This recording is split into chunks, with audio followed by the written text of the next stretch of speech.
Casey and I first met whenever we were working at Sonic.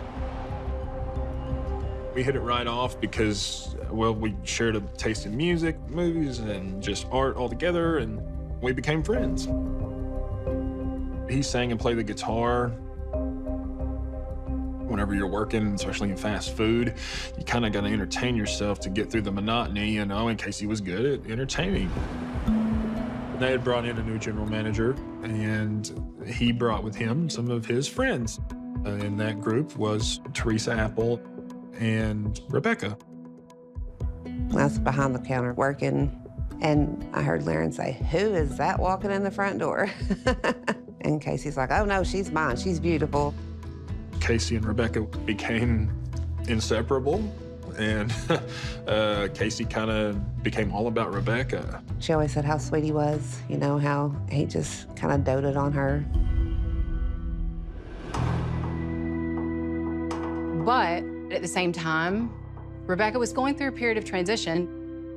22, it's a time in our lives when we're figuring out who we're going to be, what we're going to do. Sometime in late summer of 2004, Rebekah asked to talk to me privately. She wanted to move over to the Fayetteville area to go to a college there that would prep her to be accepted into the University of Arkansas. Her goal was to become a Razorback. That's what she wanted. She made a comment to me that I'll never forget.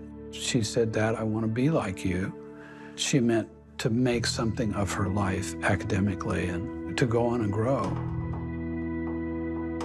Rebekah had a sister, Danielle. She was 1 year younger, and so they were very close. She and Danielle had moved to Fayetteville, Arkansas. They were going to a community college there, and on weekends, Rebekah would come back down with Danielle. Danielle would stay with her boyfriend at the time, and Rebekah would stay with Casey.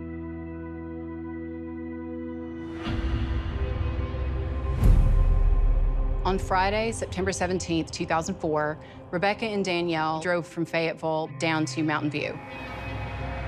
So Rebekah drove her car. It's about a 3-hour drive. So they're talking, they're listening to music. And once they got to Mountain View, Rebekah dropped off Danielle. And then she continued on to Casey's house just outside the town of Melbourne. The plan was for Rebekah to pick Danielle up on Monday afternoon to go back to school because they had classes on Tuesday. But Rebekah never showed up.